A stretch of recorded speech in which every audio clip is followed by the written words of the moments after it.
Thank you, ladies and gentlemen. Can you hear me okay? Okay, how about now? Much better? How about now? You're a hard crowd. Okay, now we're good, right? Good afternoon. Aretha Louise Franklin, born Memphis, Tennessee, March 25th, 1942. Died this morning at the age of 76. Aretha taught us how to love, how to respect ourselves, and she taught us the many ways in which being black and being a woman could be beautiful. I'd like you to join me for a moment of silence in memory of the Queen of Soul.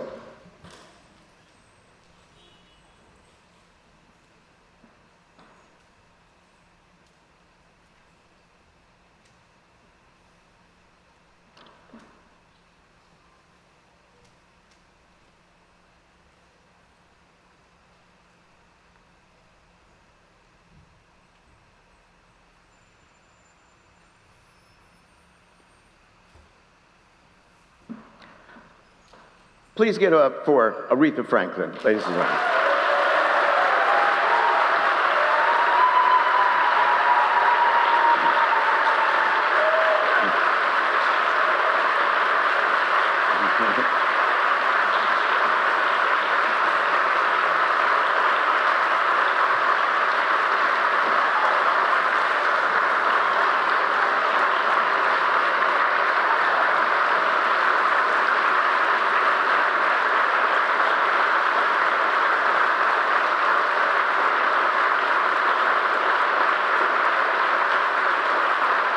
Thank you.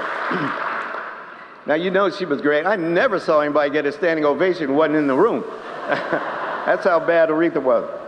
My name is Henry Louis Gates, Jr., and it gives me an enormous amount of pleasure on behalf of our hosts this afternoon, Glenn and Debbie Hutchins, to welcome you to the annual Hutchins Forum at the marvelous historic Old Whaling Church in Edgartown on our very own fantasy island, Martha's Vineyard, Massachusetts. Welcome.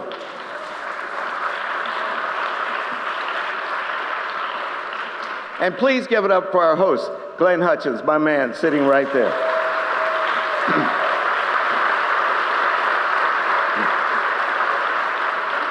Now, I want to extend a very warm welcome for those who are streaming our event live this afternoon at pbs.org/newshour.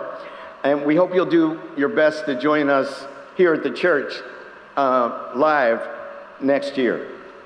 On April 22nd, 1870, in Albany, New York, at a large gathering celebrating the ratification of the 15th Amendment, the great Frederick Douglass spoke in the glow of the promise of Reconstruction. And this is what Douglass said: at last, the black man has a future. Heretofore, all was dark, mysterious, chaotic. We were chained to an unalterable horror of never-ending fixedness. Others might improve and make progress, but for us, there was nothing but the unending monotony of stagnation, of moral, mental, and social death. The curtain, Douglass continued, is now lifted. The dismal death cloud of slavery has passed away. Today, we are free American citizens. We have ourselves, we have our country, and we have a future in common with other men. A mere 6 years later, ladies and gentlemen, at the Republican National Convention in Cincinnati, Douglass challenged his party to live up to those same promises, which were by then coming up empty at best. Northerners' focus had shifted away from the rights of the Negro to the sluggish economy. And the Southern Democrats in the former Confederate states were working hard to undermine the strictures imposed on them by the federal government. Frederick Douglass was in despair. This is what he said: You say you've emancipated us. You have, and I thank you for it. You say you have enfranchised us. You have, and I thank you for it. But what is your emancipation? What is your enfranchisement? What does it all amount to if the black man, after having been made free by the letter of the law, is unable to exercise that freedom? And after having been freed from the slaveholder's lash, he is to be subject of the slaveholder's shotgun. I've been doing a lot of thinking about those years lately, about the short, troubled history of Reconstruction, about the period following Reconstruction, known as Redemption, when the former Confederate states redeemed their lost cause by systematically rolling back the gains in black rights under the 13th, 14th, and 15th Amendments, about how white supremacist ideology arose out of the ashes of slavery, was codified anew, then ran amok, and finally went rogue. It's on my mind, ladies and gentlemen, not only because I'm working on a new film series for PBS on Reconstruction and the history of white supremacy, but also because 12 years of freedom, followed by a revival of naked, unapologetic white supremacist ideology, sounds eerily like the dark times we find ourselves in today.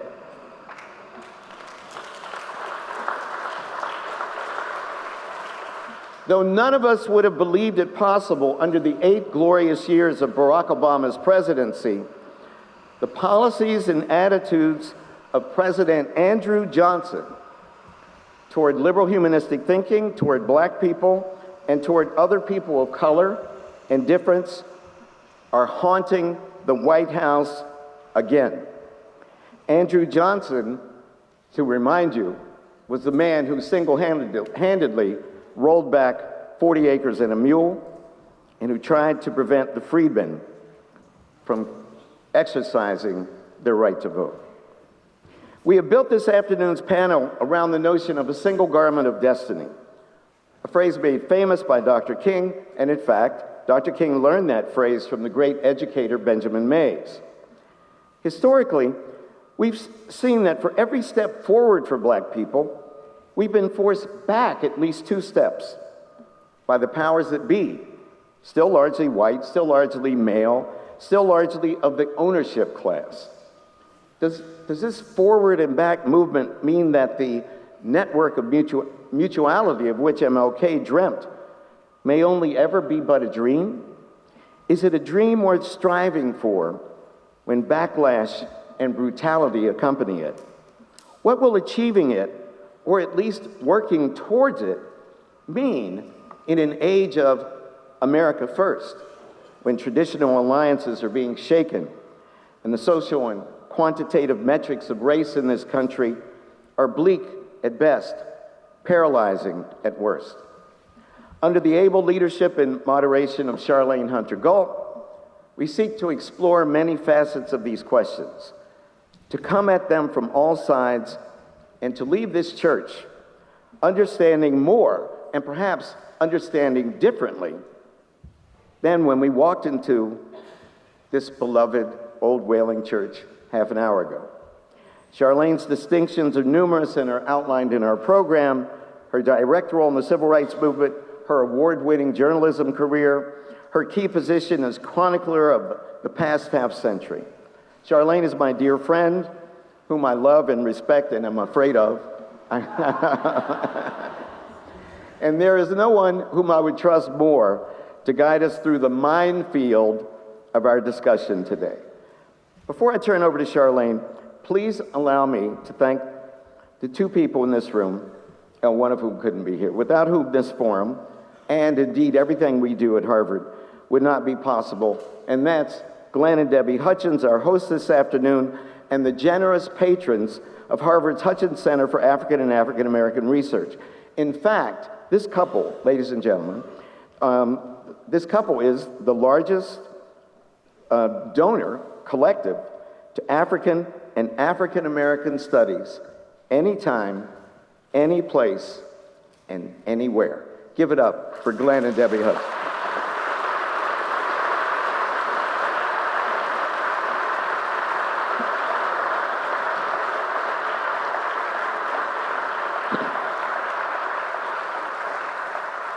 And let me thank my wonderful staff at the Hutchins Center under the brilliant leadership of the person who runs everything and everybody at the center, and that is Dr. Abby Wolfe. Where are you, Abby? Please stand up.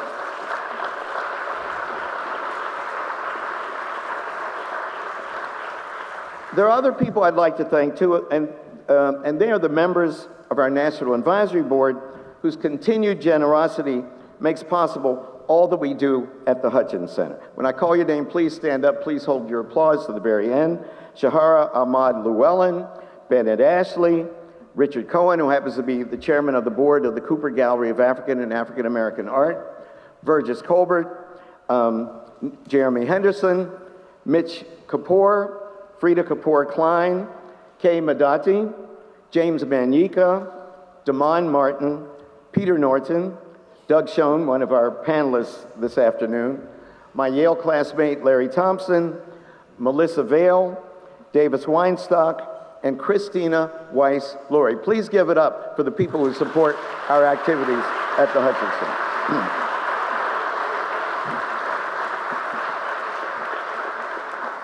And finally, thanks to all of you who, year after year, make this the most sought-after ticket on the island of Martha's Vineyard. Give it up for Charlayne Hunter-Gault.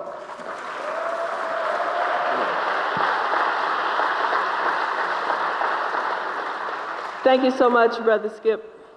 What he didn't say is, he said we fight, but we really just play the dozen, so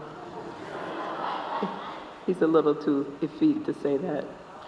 Anyway, I'm delighted to be here with all of you, and normally I have a few things to say before I open the panel, but we have so much to talk about today that I'm going to now briefly introduce our panelists, and I see we have a very intelligent, tech-savvy audience, so what I don't say about them, you can go on your internet, not your phones during this panel, but when you leave, you can find out some more about them.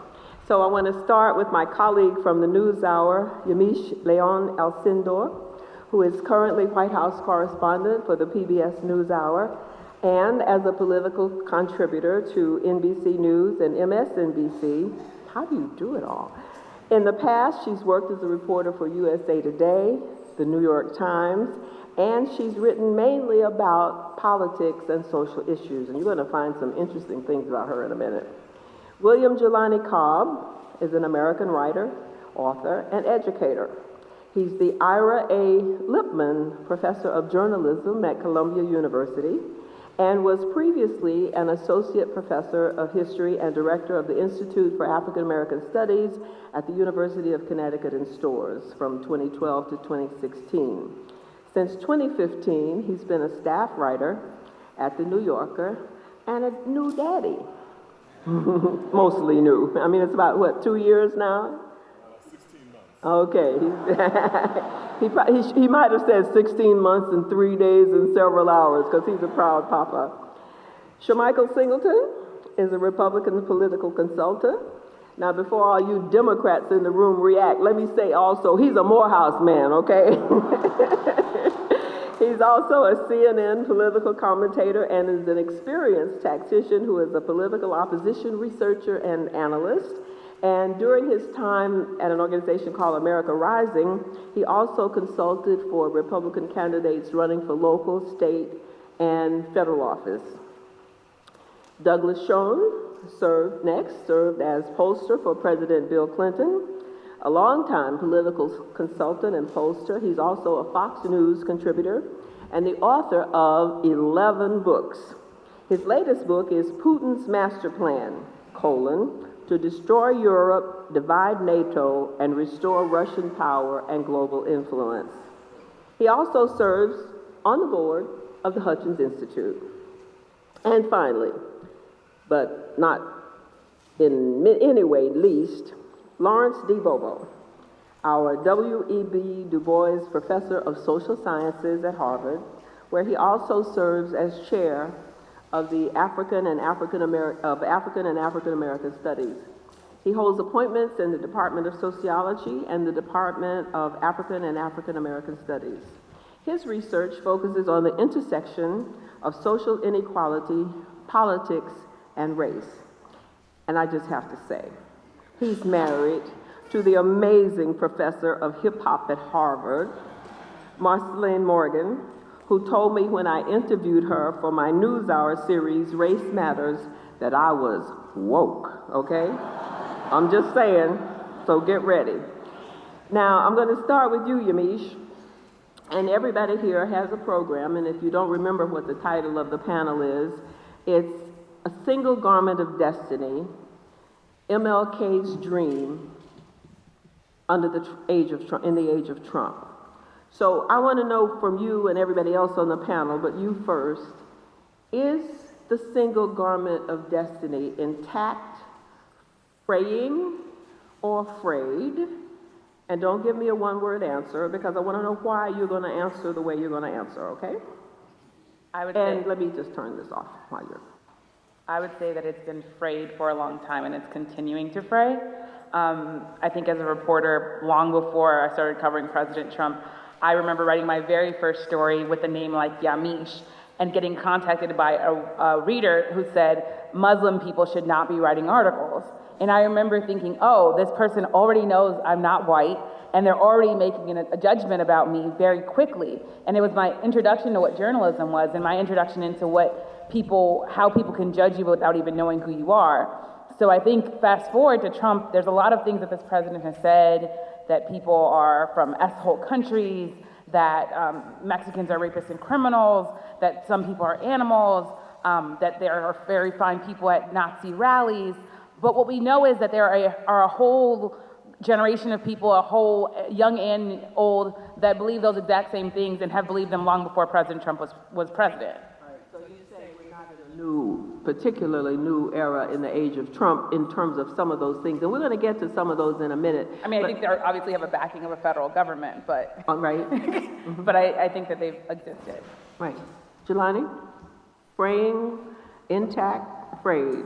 I start by saying one thing, which is that I looked up this church before I came here, and it was listed as Methodist, which confused me because based upon the temperature, I was certain it was Pentecostal.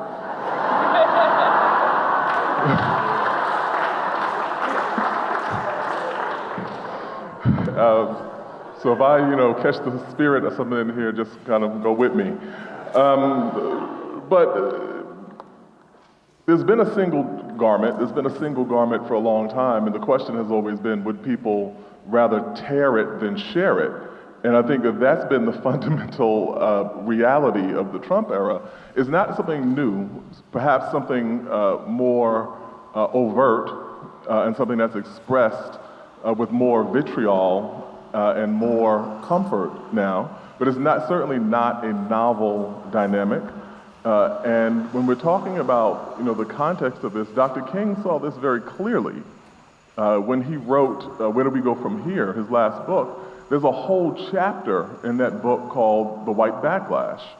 And he talks about the ways in which there's been this boom and bust cycle of progress and regression in this country, and that it has been around the question of people who would be willing to spite themselves in order to make sure that the Negro would never be their equal. And so the thing that we have to be, I think, very clear about in terms of how this latest upsurge of so-called populism, people are using that as a euphemism. If we actually knew the history of populism in this country, we would know exactly what it meant. When someone said populism, the response would be duck. Because we've seen very similar dynamics to this previously. But when Dr. King talked about this, he was saying, listen, until we reach the point at which people understand and are willing to accept this common destiny and this common sense of connectivity among ourselves, we'll continue to reenact this dynamic. And so people are saying, would you rather live in a country in which an African American can be elected to the presidency twice? Or would you rather live in a country in which there is a grifter, dishonest, narcissistic, unstable personality under the thrall of a hostile foreign government? So are you saying then, what is the condition of the garment? Is it intact, fraying, or frayed? In one word, because we got to move to the, we'll come back to some of your comments later, but. Deeply torn. So that would be frayed. Or that would be fraying. Frayed. Frayed, okay. All right, Shermichael, can we have your comments on the question? Intact, fraying, or frayed? I think politically speaking, there's always been sort of a tug of war, if you will, I think for quite some time. I was just on air last week, or maybe several days ago, when the alt-right, if you will, neo-Nazis were protesting in D.C., and the host of the show asked me a question, essentially, what do I think about this as a black Republican? And I said for quite some time, I would argue, I think many of the issues that we now see that we're now attempting to tackle under the Trump administration aren't new. I think for some time we may have sort of swept them under the rug, and I think Trump came and he essentially lifted the rug, and like, when you're like a kid and you sort of sweep dirt, dust under the rug because you want to hurry up and go back to playing, Trump lifted the rug off of the floor, and it spread everywhere. And the question that I'm wondering as a political operative is, how do we clean this up? How do we fix this? I think as a Republican, you look at a lot of our internal polling, and it does show that we are more polarized now than we have been in a very, very long time. There is a legitimate concern for a lot of individuals who voted for the president, that 35, 40% of the country, who do strongly believe that diversity is a threat to their longevity, to their influence, et cetera. And we can debate whether or not that's good, that's bad. I think the question is, how do we address it? How do we handle those things? And I think what Trump has been able to do effectively, whether you like it or not, is use fear to address those things. I would like to ask or wonder or ponder, as a Republican, but also as an American, as a minority, how do we address those things as a collective? Because we're talking about humanity, and I think that goes sort of beyond the politics. And right now, I think because both sides are so polarized, because of tribalism, et cetera, no one's really answering that question, attempting to tackle that question, and I think that's unfortunate. So you think the single garment of destiny was lifted by President Trump, and there was dust under it? Is Absolutely. That what you're saying? I think we attempted to hide things that we did not want to deal with. Oh, we don't want to deal with racism anymore. It doesn't really exist. Okay. Oh, these things, we sort of bypass these things. Those are 40, 50, 60 years ago. And that's not the case. It's not true. And if you look at what's going on now, it's evident that that's not the case. All right, we're going to get to that in a minute. So let's have our next guest to talk about whether he thinks the garment is frayed, intact, or fraying. Well, I say with a great degree of sadness that it is frayed. And I say that, I think, in a way that probably a little different than some of the panelists. We look at the economic news, it's pretty darn good now. So, Shermichael, for what you're saying, coming together, there's every reason and every basis, given where we stand, that we could come together. Charlayne, you were nice enough to mention my book on Putin. When I published that or circulated an outline, virtually every publisher rejected it because they said it was an absurd proposition that the Russians would be trying to do what the title that you read out is doing. It's clear it's happening. And as we fight ourselves, or allow ourselves to be pitted against one another, the loser are the American people. And look, I sit here, I say this, every audience I speak to, I say it on TV, I approach this as an American. I'm proud to be an American. I'm proud to have worked for Bill Clinton. I'm proud to have worked with Donna Brazile, with Glenn Hutchins. You know, you said to me, what does the Democratic Party need? We do a pretty good job starting with the front row and the first two seats. But we'll get to that. I understand, but we do fine there. But what to me is so tragic is that the theory of the case of the president is to polarize and divide when that does not have to happen. That has caused fraying. There's been a counter reaction, and I couldn't be more sad. All right, we'll get back to that. Okay. And we're saving Professor Bobo for the last, so we're not going to call on him just yet. I want to come back to Yamiche because you mentioned a profanity that was spoken by the president in regard to African countries and also Haitian countries. And you being a descendant of Haitians, your parents are both Haitians and you're married to a Haitian. In fact, you told me your father gave the longest toast to the bride and groom at your wedding because he wanted everybody there to understand the history of Haiti. Yes. Just very briefly, tell me your perception. I don't want you to talk as a Haitian American. I want you to talk as a journalist because I know you cover these issues. So how has this affected, these words have affected these countries? Well, I'll say this first. When the news broke that President Trump had said, I can't say the word, I guess, because we're PBS. S-holes. S-hole countries. I was out with my fiance and I didn't want to bother with it. I was like, I'm not doing this today. I don't care. Like, I'm not at work. And then one of my cousins called me and started crying. And it shocked me into saying, oh, wait a minute, I'm a journalist. Something's happening. And even if it's very, very uncomfortable, I can't really separate being Haitian from a journalist. I think you're black and you're a journalist. I'm a woman and a journalist. So as a Haitian journalist, it reminded me that I had sources. So when I called the Haitian ambassador and said, well, what do you make of the president saying this?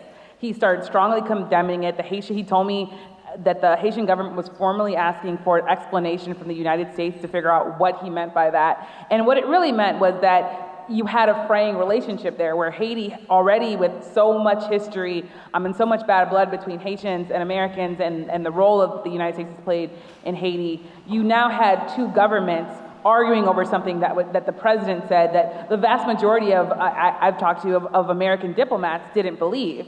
And I talked to a lot of American diplomats who then felt so demoralized for having to work for President Trump, for having to feel as though they now were the face of this policy and this face of this injustice from other, that the president did to other countries. So there was also this idea that now other countries were looking at Americans on the ground in other countries. I won't say what countries because of my sources, but in other Latin American countries and other African countries, I had sources that said it made relations with those diplomats very, very tough.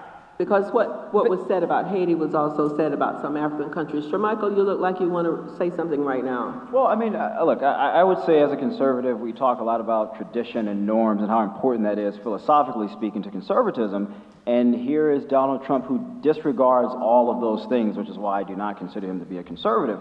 But to Yamiche's point, it is critically important to have those relationships for our foreign service individuals and ambassadors in those regions because they cannot do their jobs without those relationships. It also decreases the United States' role across the globe. When you think about Russia, you think about China, for example. China is now in South America. China is now throughout Africa. China is now in the Middle East. And so you think about the changing dynamics here economically and globally speaking, and I think the president is putting our country in a position that I think is going to be very, very difficult for us to come back from. But I just want to add really quickly. I interviewed a woman on Tuesday who said, I agree with the president's comments. She's from Cuba. I'm from Cuba. It is an S-hole country. So not only is it hurting on the ground for my reporting our relations with other countries, but the president has also signaled to Americans across the country that when you go visit those countries, you should use that type of language in other people's countries. So it also, I think, impacts our safety because you would now have Americans that are mimicking what the president's saying. You should watch that story on Monday. Right, Monday. Breaking news, people. Doug, you have a comment on this? I mean, particularly as it affects, because we're going to talk about what's going on in this country shortly, but I want to start with the impact of the president and his administration's role in the world, including Africa and Haiti. Got a brief comment, if I could, Charlayne. I would ask for the audience, for those of you who are curious, go back, take 15 minutes, it was only 15 minutes, and look at John F. Kennedy's inaugural address from 1961. And what he spoke about were core American values, our commitments to freedom and liberty, which I'd be the first one to acknowledge have been bastardized or worse since that address was given. But we at least stood for something. Shermichael's, of course, right that those who stand for nothing except raw, naked power and economic impact have largely beaten us around the world. That's clear. And what most troubles me about the Trump foreign policy, putting aside the vulgarity of the comments, is we don't have a policy. We don't have any underlying values that we're promoting, whether they be with NATO, whether they be with Africa, Asia, Latin America. And I sit here and I say, this is the greatest country in the world. I'm proud of it. I'm proud of everything we've done. Sure, there's plenty of problems. But if we don't have a president who champions what we've done right, how do we fix what's been done wrong? Jelani, let me ask you, because Douglas just brought up other countries that he mentioned, and I think Shermichael mentioned China and Haiti, China and Korea, and China is eating up Africa. I mean, we have almost no room there for anything American. But what about the other despots in Africa that are being supported, in effect, by the president in different countries that he has referred to as asshole countries, but yet he supported some of the people who are violating the principles of democracy in Africa. How do you get to that? Well, I mean, I want to take one step back and refer to something that Doug mentioned and then come back forward, and then also to something Yamiche said. One thing I think that's important to remember is that there is a kind of sensibility. If there's not an actual agenda and an actual policy, there is a particular sensibility that the Trump administration is trying to enact. And the reason that it seems random and chaotic and odd is that it's really a kind of 19th century idea of foreign policy, which is this kind of naked power and dominance. If you recall, when he talked about the Iraq War, his big concern was that the United States didn't, quote unquote, take the oil, which would have not been justifiable unless we were going back to the era of saying that we are actually recreating colonies.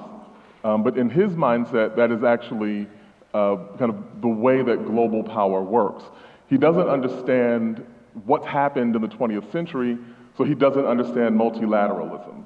And so he doesn't understand what NATO would be, or why there has been the historic hostility between the United States and the Soviet Union and now Russia, or what Russia's strategic objectives are in the world. If you don't understand those things, and you are deeply invested in not only attaining power, but the most kind of masculinist, swaggering American imperialistic depictions of the way in which that power is wielded, you would then logically say something like Haiti is an asshole and these countries in Africa are assholes and so on. And so I think that when we're talking about his foreign policy in general, he has been emboldening authoritarians across the globe, partly because there is no counter measure of humanitarianism or human rights in the administration. And when when you talk about that, and anybody else can comment on this if you want,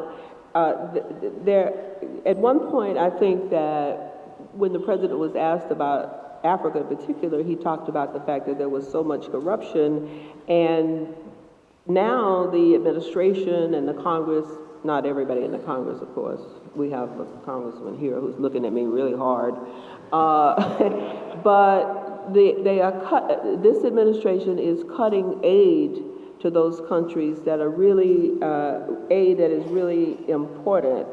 Nigeria, Somalia, Sudan are having the worst humanitarian crisis in 70 years. But there are also other things that have been cut. So I'm just wondering, how do we maintain, we Americans, maintain our leadership in the world when it seems as if, and you can correct me if I'm wrong, that there is just a steady progression of pulling back from these countries and the support that they need. Am I wrong, anybody? Shermichael? I mean, I think to Dr. Cobb's point about, I guess, brute force and dominance, imperialism, et cetera, the issue with that, when you don't have a strategic plan to move forward, it's chaotic.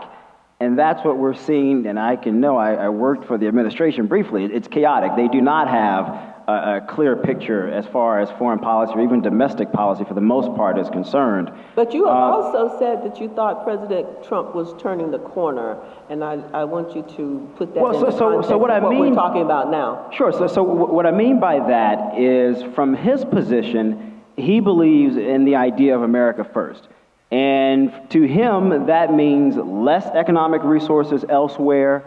That means tightening our diplomatic relationships with countries that he would perceive have sort of shortchanged America, Canada, China, et cetera.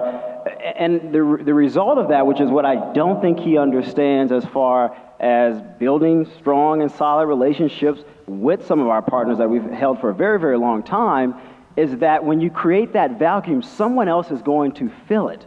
And it's either going to be, again, Russia or China, I think China. And so when you think about that, what does that mean for the United States economically, as far as jobs, as far as trade? These are a lot of things that the president is just not considering, and I think he should. Okay, now, and you also, shall I say this, you were removed from your job. Yeah, of course.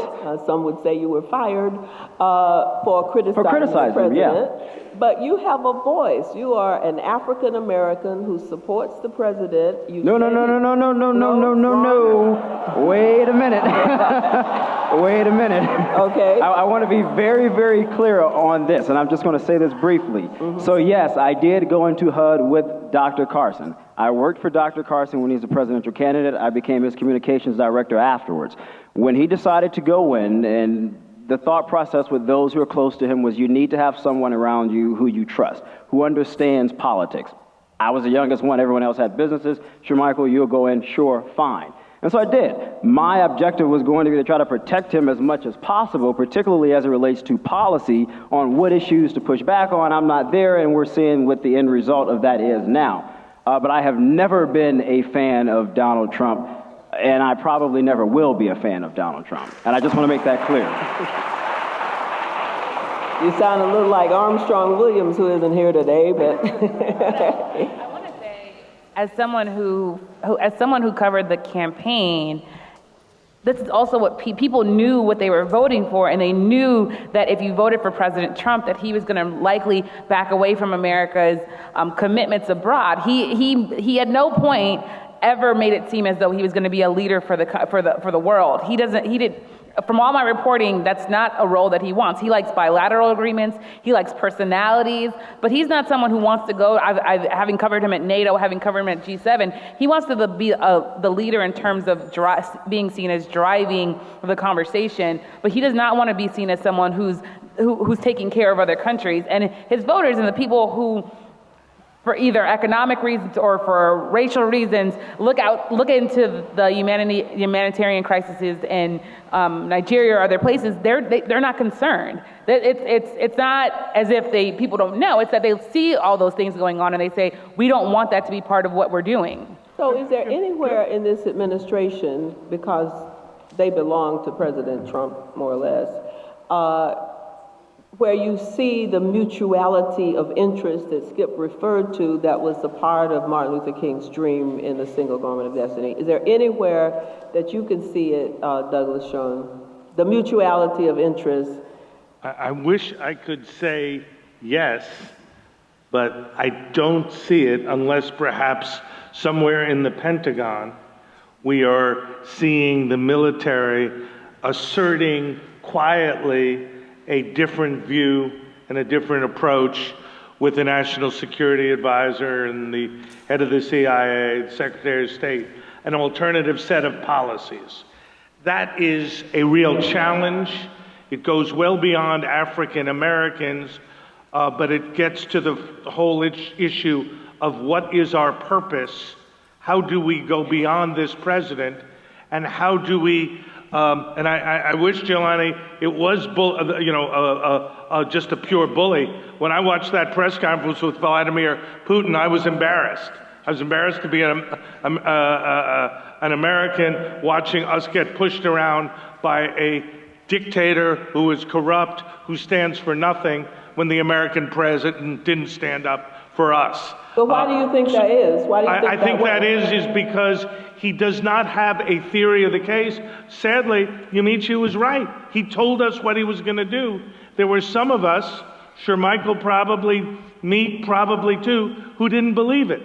And I am outraged that we are not seeing, really, and I say this as a moderate, I'm not a far left person, but we're not seeing. That's why you're on the panel. Good. And I appreciate it. But I'm not seeing, as somebody from the center who stands for a traditional Scoop Jackson and maybe even Jacksonian approach to foreign policy, I'm not seeing our interests being protected.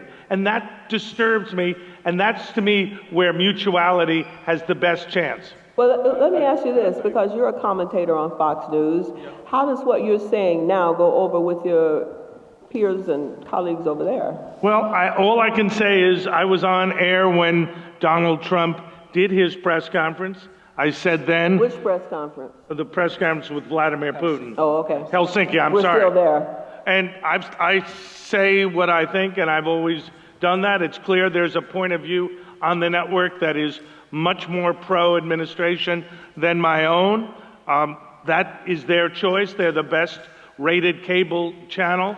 But clearly I have a different view, and one of the reasons, Charlayne, I was so happy for this invitation was to have an unexpurgated period of time to speak for a centrist democratic view that emphasizes conciliation and hopefully mutuality. Okay, I'm going to get back to that in a minute. Just hold on 1 second, 1 second. Doug, I just want to find out from you before we leave Fox. We may come back to Fox, but I want to go back to Fox. What kind of pushback do you get? Because I'm hearing similar things from all of you, but we're not hearing this on Fox News. So when do you make your presentations at Fox, and do you have interactions with the colleagues there? And what kind of pushback do you get, and why? Well, I'll speak personally. I've been a commentator there for 15 years. Obviously, as a Democrat on Fox News, my viewpoint is not what I would call the consensus on the network. But in terms of pushback, nobody's told me what to say or not say. I've said, as I said, what I said today. I've said many times on air. I write on foxnews.com and say the same stuff. And I'm one of those who believes that we need dialogue if we're going to get to consensus, conciliation, and mutuality. So I think the chance to be on a network that perhaps represents a different point of view than I take is a very good thing, and I hope more people both watch it and participate on its programs. Okay, from your I'm sorry to stay with this, but this is intriguing to me.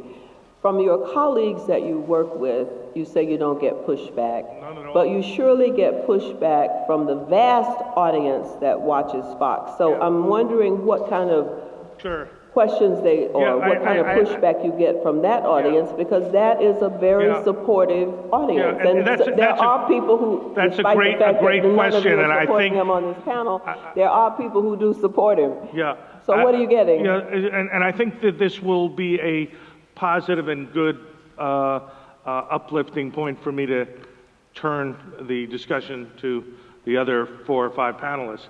But invariably, I get very positive comments from the audience. They say, Mr. Schoen, we're Republicans, we support the president, we disagree with you, but you're intellectually honest, you have good values, you stand for reasonable policies. Why doesn't your party reflect more of what you stand for, and please keep speaking out? You mean the Democratic Party? Right. Now, I'm suggesting that speaks to the fact that the American people are not by nature polarizers, racists, haters. They can be led in that direction, sure. There are plenty of people who are really very, very damaging.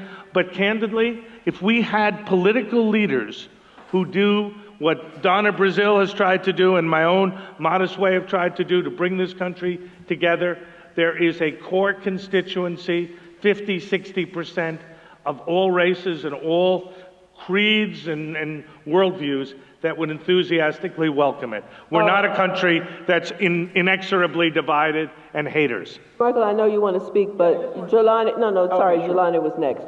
Okay, I do have to say something about this, which is that I'll contextualize this by saying that in 2010, I spent a semester in Moscow.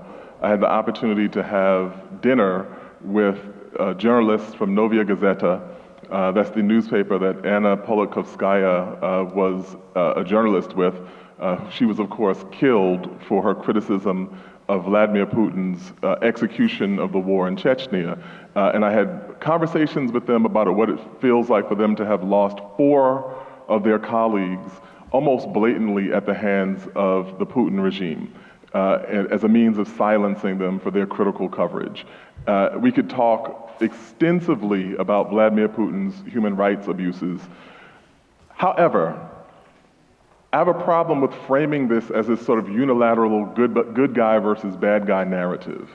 But if you are going to be honest about the roots of Russian antipathy toward the United States, we have to start with the fact that Woodrow Wilson sent American troops to Russia to try to overturn the Russian Revolution in 1917. We have to continue with the fact that in Russian history, they've been invaded by Napoleon through the comparatively weaker states that surround them. They were invaded in World War II by Hitler at the loss of 26 million Russians, and they have consistently seen the weak states that surround them as the most likely avenue for them to be invaded again and for those sorts of losses to be inflicted upon them. Therefore, after the end of the Cold War, when the West began incorporating those states into NATO, they wisely, or reasonably, I should say, viewed that as an act of aggression, saying that they would be, and one of the reasons we say that Vladimir Putin wants Donald Trump because he felt that Donald Trump was hostile to NATO. The reason that Putin was hostile to NATO himself was that he thought that NATO was placing Russia in a vulnerable position, having been invaded by Napoleon, having been invaded by Hitler, and looking at the millions of losses of lives that were lost in that context.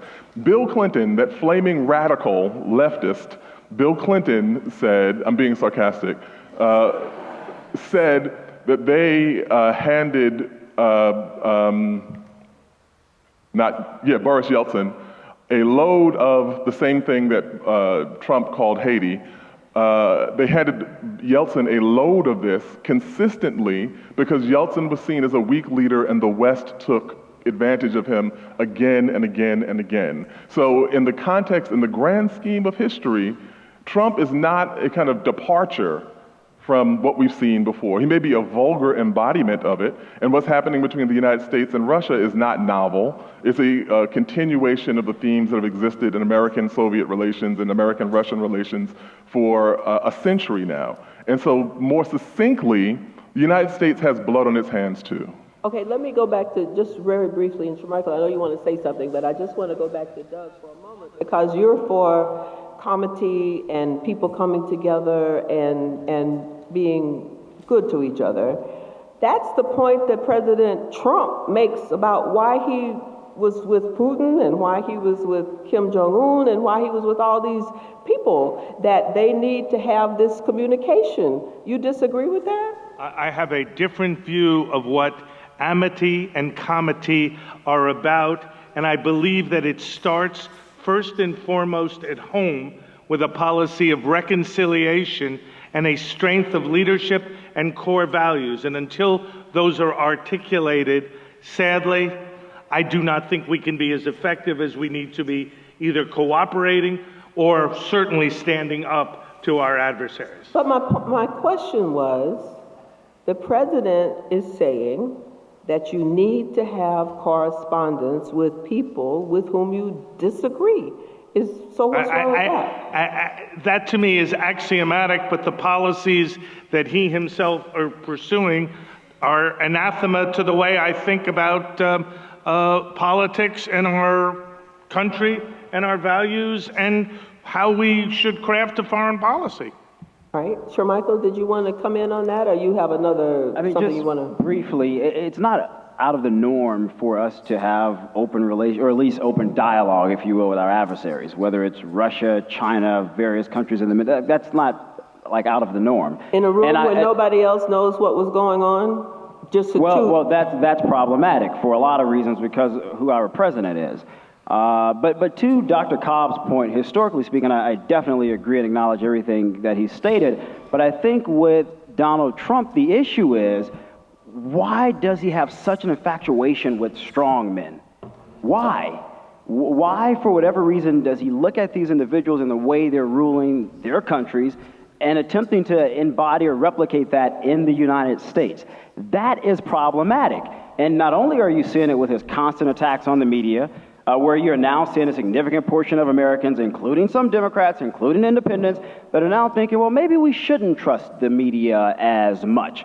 You're looking at the constant attacks on the Mueller investigation. You're seeing numbers that are going in his favor now, where people are starting to think, well, maybe the investigation is going on too long. So when you think about all of these things in context, I am extremely concerned about the direction and the level of influence that our president is having on institutions that we have all agreed, regardless of political ideologies, are sacred to our country, sacred to being an American, sacred to being a republic. Including the media, because you just made Absolutely. As someone who's on TV often, I think the media, you can't have a republic, a democracy, anything without a free press. It's impossible. And when you degrade that, then you essentially degrade what it means, in my view, to be an American. So you don't buy the fake news phrase? No. Because you did just make a little side comment about it, but never mind. Yamiche? I want to say this.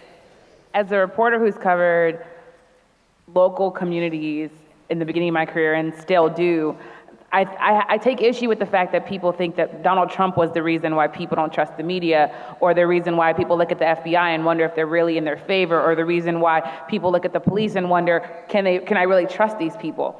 To know African American people, to know people whose communities have been terrorized by the FBI or by the police, is to know that people and people who had to turn on the TV and see that the only people apparently committing crime on the local news were African American men, when that's obviously not true, is to know that people have for a long time looked at our government and wondered, who are they really working for? Are they in my best interest? So in some ways I say, yes, President Trump, there's obviously, people have problems with the way that he makes people question the DOJ, but I think that it's an opportunity for us as a country to say, well, what are these institutions doing? And apart from Trump supporters, do people really trust that these institutions are in their best interest? Do you think that there's any validity, based on what you just said, to some criticism of our media, because some of the things you just talked about were not covered in our media either? I think that the media obviously has a responsibility to treat people fairly and to get things right. And when we get things wrong, you should feel the consequences of that. I think as a reporter who's worked for all sorts of organizations, I've never walked into someone's house expecting them or for them to talk to me. I know a lot of reporters or a lot of people who don't feel that same way. And it's not to say that reporters are not doing a great job. Obviously, people are getting killed in 2018 for being journalists all over the country. But I think it's an opportunity for us to look at the media and wonder, how are we covering the news, and are we always getting it right? We're going to get to that in a minute, but I just want to go back because I read Richard Prince and others who cover the media who say, and I hadn't planned to ask this, but you brought it up, that the media haven't always covered the issues that you seem to be concerned about. The black community, the conditions in the black community, the review of the Kerner Commission report 50 years later, just the other day, was that not a lot has changed in terms of the whiteness of the coverage of, now I'm not saying fake news, I'm saying absent news. What do you say about that? From a long line of journalists in my mind that are civil rights journalists, going all the way back from the image of Emmett Till being on the covers of Jet magazine. I think African American journalists in particular have absolutely looked at our communities and covered them in a way that's sympathetic and that's accurate. Whether or not in bigger organizations we need to do a better job of that, I think the answer is of course. we should do a better job with that. In terms of the term fake news, we know that the term fake news, not only is it problematic because it makes us the enemy of the people, it's also problematic because now we have dictators in other countries using that term to then jail people that are actually just telling the truth. So I think it's problematic to say the word fake news, but I absolutely think that we should all, as journalists, look at ourselves and say, did you start covering race because the president was black? And did you stop covering race when he was gone? I mean, look, I think I agree with Yamiche, but if the major institutions, meaning cable news or New York Times, et cetera, if they're not willing to change their culture to have that diversity, you're not going to see that coverage. Prime example, the New York Times, where you formerly worked, they've covered, what, 2 or 3 white nationalists, and essentially they tried to normalize them. That's outrageous to me to have a major publication in this country normalizing something that represents the worst of humanity, the worst of the human condition. That's a problem. I have to respond to that. I think that the New York Times, especially someone who's worked there, has absolutely done a good job sending journalists out to cover stories. I think covering a white nationalist rally is doing a service My to people issue to is remind normalizing it, to remind people that this is still happening. Because if you ignore that white nationalist rally, people can then say, well, that didn't really happen, we made it up. If you don't take photos of people, if you don't have people say, I believe that children should be separated from their parents at the border, if you ignore those opinions, you're doing a disservice and you're not actually covering what America is. I don't disagree with that, but what I'm saying, I don't disagree, but when I read a story covering a white nationalist and it ends with, oh, you're a normal guy like the rest of us, I have an issue with that, Yamiche. Just like NPR, which is why they faced a big backlash several days ago because of their coverage normalizing a white nationalist. A lot of people found that to be problematic. Yeah, but I watched, excuse me, I just want to say, I watched Vice News, who's, well, there's a relative here of the person who produced it, so I know he's smiling over here. They did a very in-depth look at the Nazis who marched in Charleston, and it was an amazing thing, and I don't think it was normalizing them. But now that you've brought that up, we've just had the Charlottesville Anniversary, where President Trump spoke last year, and the white nationalist protesters, he said, he condemned this in the strongest possible terms, this egregious display of hatred, bigotry, and violence on many sides. And he repeated, on many sides. Now, this, many have argued, was taken by hate groups and militias as a presidential endorsement. What do you all think about that? And has it contributed, again, to this divisiveness that we're seeing?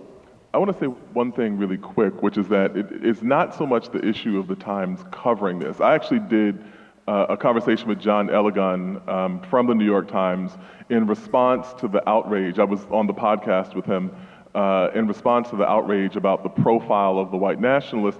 And the problem with it was that the journalist did not push back on some of the more problematic things that he was saying. For instance, he said he was in favor of the United States becoming a white ethno-state. Well, what does that mean, and how do you mean to achieve that? Because when we've seen so-called ethno-states come into existence, they've generally been along the lines of genocide or mass expulsion. And you can't let someone just say that as if they're talking about economic policy. And so, in response, the Times did something that I thought was symptomatic of something that very many institutions, not just media institutions, have done in the past 2 years. Because there is this default belief in the United States that everything works out okay in the end, there are people who, it's the false narrative of American history that things have always gotten better, and so consequently, they believe that any present peril will just eventually pass. If we just continue behaving as if things are normal, then we'll eventually get back to normalcy. And so what was said to me in response to my criticism was that, well, everyone knows that white nationalists are terrible, that racism is bad, and so on, and so that they didn't need to double down or drill down in explicating what was wrong with this person's worldview. And I don't think that in the light of what has happened in the past, really beginning with the murders of those 9 people in the church in Charleston, with Dylann Roof, and we were in Charleston together, when Dylann Roof said that he was doing what he was doing in the midst of this murder spree. He said he was doing this because there were black men raping white women, and he was protecting the white women from black rapists. He said that on June 17th, 2015.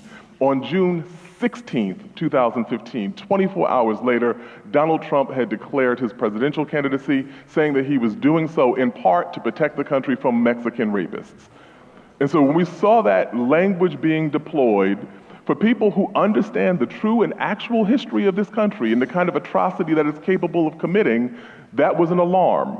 For people who have no knowledge of that history, who have deliberately given the glossed over euphemistic version of the American past, they just thought, that's odd, and continued as normal. And that leads to the issues that we have now. We're living in not only two different histories, but those two different histories have bred two different realities in the midst of the dangerous moment we're in right now. That's very interesting, Jelani, and it brings me to this question, because the reason I raised the anniversary of Charlottesville, at the same time this was happening, or within the context of that happening, Omarosa Manigault has come out with her book charging that the president used the N-word often, and that led to the president calling her a low-life dog. So now, here's my question. We've got LeBron James being called by the president the dumbest man on television, Don Lemon was called the dumbest man on television, but the president has consistently made negative comments about African Americans, and why do you think that is, and what do you think is the response among people who are his supporters? Because his support remains constant. It's not diminished at all. If there was audio of him saying this, it would have absolutely a negligible effect. And we have to be very clear about that. Why do you think that is? Because we've already seen what happened after Charlottesville, which was a blip, what happened after the Helsinki fiasco, which is a blip, what happened with the kidnapping of children at the border, which is a blip, the grab them by the pee tape audio, which was a blip. And so effectively, anything he does, any outrage he commits, will fall into that same template where people will say, the most conscientious among them will say, I disagree with him on this particular thing. But there will automatically be, this is also what will happen, that audio of President Obama, the audio of his memoir where he actually uses the N-word, because he's repeating something someone said, people will say, well, President Obama used that word in his audio book. And then people will start saying, rappers use it all the time. Why can't we say it? Donald Trump hung out with lots of rappers. And eventually it will become a debate over who can and who cannot use that word. And then in the midst of that, Donald Trump will skate off to doing something else. And I say that simply based on the template of everything else that we've seen that's happened with him. What do you think about that, Shermichael? I think he's right. Yesterday on Twitter, a friend of mine who's a writer at Breitbart, he has a large following, tweeted, and I replied back to this. He said, well, maybe it's time for us to have a conversation about the use of the N-word. And I replied and I said, dude, we've been talking about, well, what do you mean we need to have where have you been? And so I think if said tape exists and it does come out, I do think a lot of the president's supporters will figure out some kind of way to rationalize it for themselves. Remember, he still maintains 88% approval with Republicans. This just isn't folks who live in rural America. These are business people, lawyers, doctors, etc. So a lot of these individuals, to Dr. Cobb's point again, may disagree with the phrase, but they may say, well, the economy's doing well, that's good for my business. Well, I'm a religious zealot, if you will. I like the Supreme Court. I think we're going too far. I'm against immigration, so I think we need to build a wall, quote unquote. So they will find a way to justify it for themselves, thus maintaining their support for the president. Well, yeah, but there were a group of black ministers recently who went to the White House. They were very well received and defended on your program, because I saw you interview them. Tell me what he was saying that that explained, let's put it that way, his presence there and defending the other African-American ministers who came and seemed to be supporting the president. Well, the first thing I'll say is that I posed a question to this pastor, and it's a question that I posed to a lot of Trump supporters, and that was, has the president ever said anything at all that you found racially discriminatory? And he said no. Wow. And you challenged him. Maybe. You tried. Which is true, because I wanted to say, because at first when I asked the question, he was kind of didn't want to answer it, but at the end of the day, that's the root cause of it. It's what Jelani's talking about. There are literally two different versions of America happening at the same time, and some of the people that are in the version that see no discrimination at all are African American. And he says that the president obviously he says in his mind that the media is hyping all of this up, that the president is very specific when he's talking about immigrants being animals. He's talking about gangs, and there's this idea that he can call Mexicans criminals, but really he's only talking about a certain portion of Mexicans. And when I talk to the president's supporters more broadly, there's a myth that I think that started the day he was elected, and that is that a Trump supporter is someone living in a trailer park who has no job, who is dirt poor, and that's just not true. We know that Trump supporters are very normal-looking people. They're people that they're lawyers, they're doctors, they're educated, they're white. Some of them are a very small portion are black.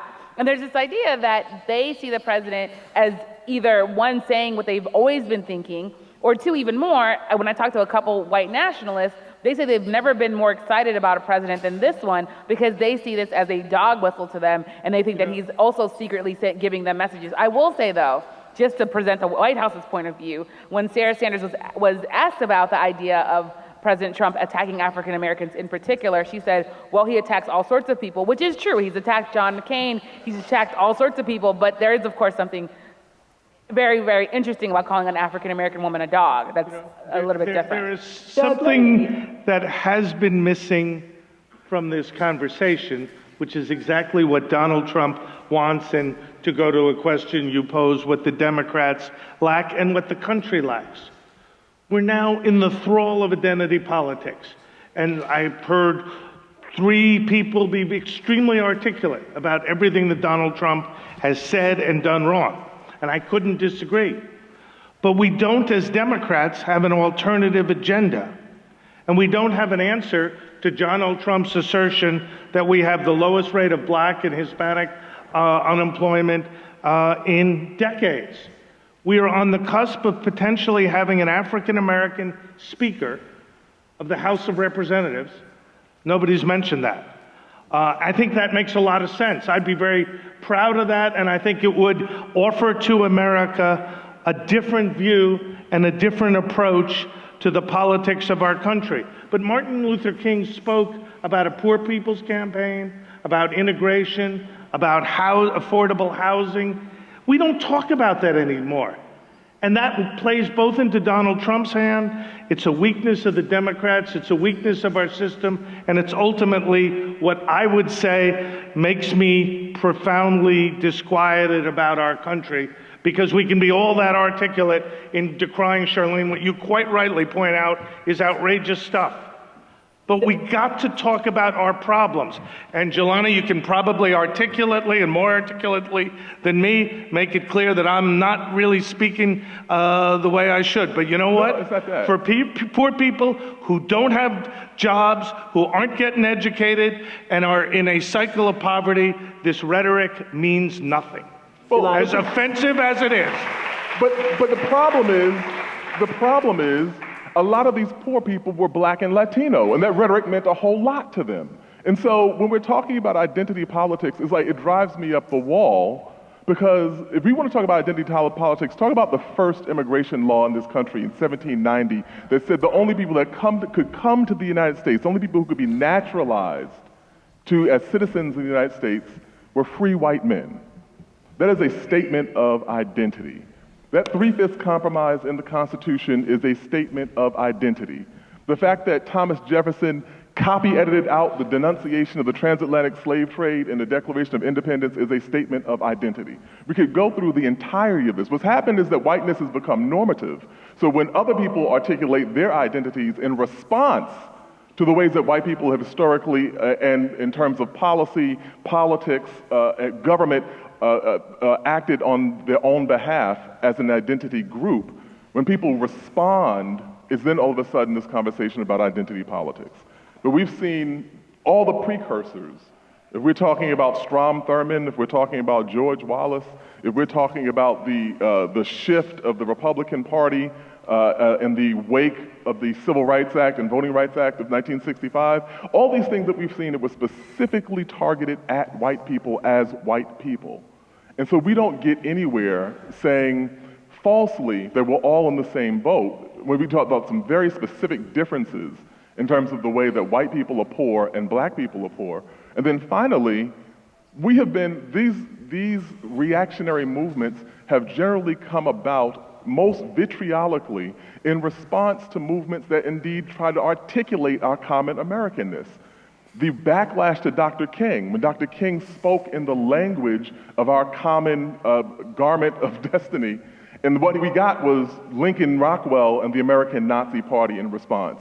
The political rise of Barack Obama is tied directly to that speech in 2004 in which he said, there's not a black America, there's not a white America, there's the United States of America. That wasn't true, but I let it slide because I understood what he was trying to do. And in response, we got the rise of the Tea Party and this vitriolically identitarian set of politics from the Republican Party. And so while I agree with what you're saying, that we need to articulate some sort of common vision, we can't get there unless we're honest about why we don't have one in the first place. But let me be clear. I'm not talking about a common vision as the systematic way to address the issues of African American poverty. I'm talking about specific targeted programs that move well beyond the issues of identity politics to try to deal with the outcomes of the racism you so articulately speak about. Let's talk about that. We can have history lessons, but let's offer programs to people who can't eat, can't work, can't read, and can't get jobs. It's really great that you bring that up because I interviewed a Trump supporter in Macery, Ohio, who was known as Misery, Ohio. That's what they called it because it was so economically challenged. And this person said to me, I was talking to him about a program by HUD that was helping them fix their home, that was giving them ways to fortify their house, and the Trump administration was going to cut that program to make way for a wall and to keep people of color out of the country. That person said, well, I rather make sure that my house is not taken care of. I rather let that program go away because I don't want those Mexicans in this country. So when you think about that, that's a program that would directly impact someone who was poor. And they said, no, I'd rather go with my identity. I mean, look, to follow up on what Yamiche just said and Dr. Cobb, identity politics is very important. And I think as a Republican, when I look at the data, I talk to friends at the RNC and other conservative-leaning organizations, and a significant portion of Republicans are indeed concerned about their identity going away. They're concerned about, okay, I'm a white guy in middle America, and I'm seeing a change in America with Hispanics, with African Americans. What does that mean for my community? What does that mean about for my ability to climb the economic ladder, if you will? And that's all, again, tied to their identity because of privilege. They see that being at risk. So if I'm a white person and I've enjoyed a level of privilege, and now I see the country's changing, what does that now mean for me? So I think identity politics is extremely important, and I think President Trump has been able to tap into it very well. There is a lot of angst and anger and concern with a lot of people in America. And again, they voted for the president because they believed he was going to actualize those things through his policies. I want to go to the audience in just a minute, so I want those of you who are eager to ask the question. We have microphones over there in the center and over here. But I want to ask one final question, and I want to ask each of you to speak on it briefly. Is President Trump a racist? I mean, I cover the president, so I am not answering that question. Okay. I will say this, I guess. I've interviewed the president. The perception of people whom you cover. I'll say this. So I've interviewed the president of the NAACP who flat out said President Trump was a racist on the record. There are a lot of people, Derek Johnson. who is the current president of NAACP. There are a lot of people who see the president and think he is doing and saying all of the things that someone who is a racist would do. I'll say this also, that I've interviewed people who said they looked at President Trump and saw their boss, saw their coworker, saw their teacher in school who told them when they were 9 that they were never going to be anything because they had dreadlocks and they were African American. So I think there are a lot of people in this country who look at President Trump and see him as kind of normal because unfortunately, in America, there are a lot of people who have racial bias who interact with people and shape their lives every day. That said, of course, the president said he is not a racist. Okay. Jelani, briefly. I mean, it's a very difficult calculation, and there are a lot of variables, and I'm going to have to come down on the side of absolutely, he's a racist.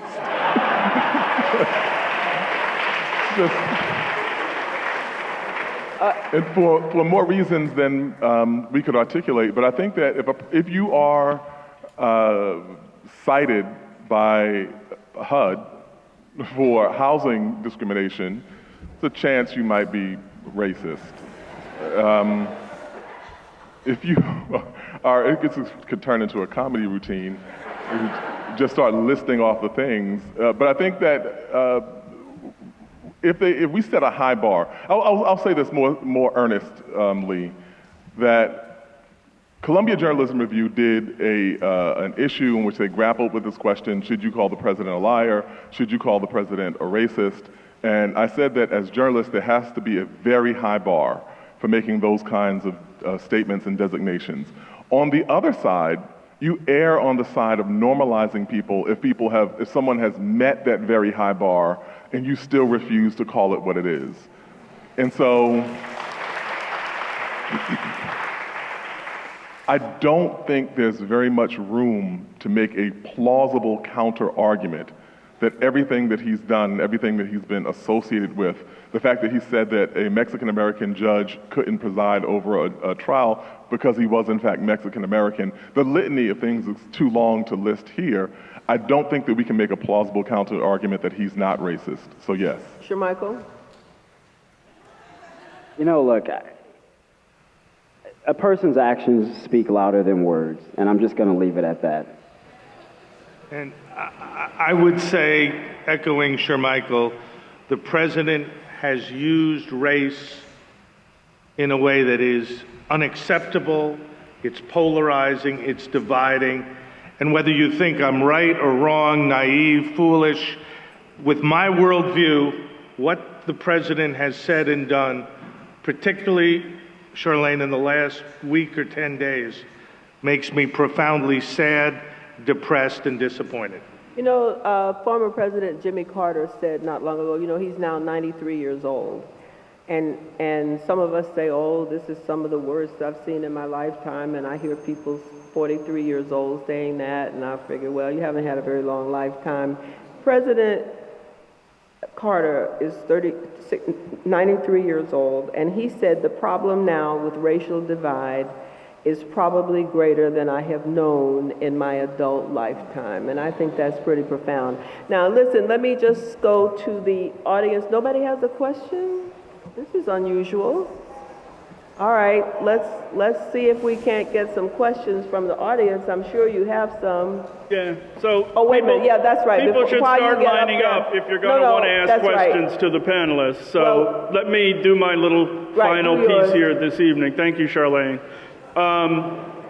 You can still line up. You know, it's a deeply troubling moment that we're in. It feels like a time of astonishing uncertainty, of enormous challenge, and challenge not merely to important programs or social policies that many of us worry about keeping in place, but literally to the fabric of our core democratic values and institutions. And that is what makes us all so unsettled in this moment. I mean, whoever thought we would encounter a time when a former FBI director would feel compelled to write a book about the importance of character and integrity for basic citizenship and for service in government, and to know that it was a moment when we needed it, or that we would have a former Secretary of State pen a book about the slow destructive seeds of fascism and how we're seeing signs of it in our own country. Yet Marilyn Albright has now done that. And I have to wonder, why are we all so distressed? Why do we convene this panel and reflect on King's call to understand ourselves as all part of a single garment of destiny? And it's in part because we inhabit a moment not merely where a misogynist, egotist, bigoted, poorly educated numbskull was somehow elected President of the United States. Because, you know, accidents happen. But what's critical here is that he occupies an office with extraordinary institutional power, and he is doing so at a moment where he's fundamentally unchecked. Members of his own party in the legislative branch, the House and Senate, have bowled over completely to let him run amok. He now controls appointments to the judiciary, and we all know he has a solid majority effectively validating his agenda on the United States Supreme Court. And so what is scary and petrifying about this moment is not, as Doug says, that there's some silent majority of racists who are now ready to take control. That is not the case. I agree with Doug. There are 50, maybe as many as 60% of Americans who are disinclined to go in that direction. The problem is a man who has decided to speak only to his base, to the 30 to 35% of folks who were once, as it turns out, justifiably called deplorables. That's all he's going to appeal to, and there's no institutional check on what he is about. Now, in our discussion today, we've been posed a tough question about the fraying of the single garment. And let's start at the top. Is Trump a racist? Let's tick off just a couple things, right?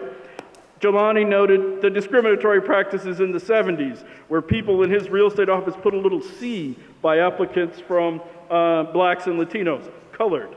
There was the Wolfpack ad in the New York Times, which he refused to apologize for, even when the 5 teens who'd been sent to jail were completely exonerated by a confession and supporting DNA evidence. Birtherism, birtherism, birtherism. One of the most despicable insults to stand up and try to tell another man that I know more about who you are than you or anyone else does. Launches a presidential campaign calling Mexicans drug dealers, rapists, and murderers. Calls for a complete Muslim ban. African nations as S-hole countries, that what we should have is merit-based immigration. Pardoning Joe Arpaio, who was convicted of violating an order prohibiting racial profiling. Shamefully mishandling the Charlottesville fiasco a year ago. And then even more shamefully, and we've hardly discussed it in these terms tonight, shamefully still being silent on the issue of Russian disruption of our own democratic processes, a disruption that was partly expressly aimed at aggravating racial tensions and divisions and suppressing minority votes.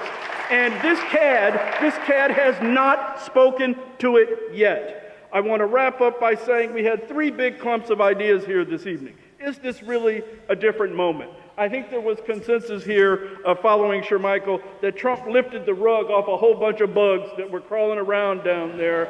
And the problem is he thinks he's entitled to rule and govern for them. It's frayed, Jelani, perhaps torn, yes, but we know it's out there. On the U.S. social fabric and our institutions, Doug and others rightly, and Skip started us off on this note, to think about what King sought in terms of consensus, conciliation, and mutuality. But Shermichael points out, what has Trump done? He's tried to govern through consistent, repeated appeals to fear, to simply rally his own base and no one else, as though he's not really president of the United States, he's president of a particular set of deplorables. Here I dissent from Doug. I don't think this is a question of identity politics having played into the right or undermined the left. I think it is more a case of Democrats, progressives, having failed to articulate a message that is at once multiracially inclusive and economically progressive. And when we figure out the formula to do that in unison, we will be there. Because I can't stand, as I think many African Americans can't, to claim that it really is at bottom just an economic issue. Well, you know what slavery was? Slavery put a race at the bottom of an economic order. so that race and class were fused in ways that don't let you have a discussion about only one of those things. You have to engage them both. Then there's the third and last arena I'll talk about, which is foreign policy. And my God, there's terrible stuff going on here, and I know we want to get to questions. His unilateralism, his antagonism of our normal allies, including trying to fractionate NATO, alienate the EU. There's just his appeal to authoritarianism and emboldening them, and probably most importantly, that horrific scene of standing at a press conference in Helsinki that will go down as one of the most epically embarrassing moments in presidential history ever. And that's how it should be recorded. So how do we deal with that, given that Jelani's right? Russia has legitimate grievances, and in particular during the Bush years, the decision to continually expand the NATO border right up around. Putin had every right to be concerned about that. That does not give him the unresponded to right to intervene in our elections and try to manipulate our political processes and to sow internal divisions in this country. And we hope to someday have a president that says that. Let me end by saying, and I'll draw again on John Kennedy as Doug did, he was to deliver a speech in Dallas on November 22nd, 1963. And I've always been struck by an important set of lines from this speech. And I want to kind of end on that note, but remind us all that the moment is nigh. November's coming. And if progressive thinking, morally minded Americans who want to get committed to a set of core values that can lead us into the future don't jump to it, as Aretha might have told you to, we're all going to be in trouble, and those people who are doing the chain with Donald Trump are going to continue to carry the day. So be ready in November. John F. Kennedy would have said, "For this is a time for courage and a time of challenge. Neither conformity nor complacency will do. Neither the fanatics nor the faint-hearted are needed. And our duty as a party is not to our party alone, but to the nation and indeed all mankind. So let us not be petty when our cause is truly so great. Let us not quarrel amongst ourselves when our nation's future is at stake. Let us stand together with renewed confidence in our cause." Thank you. Thank you.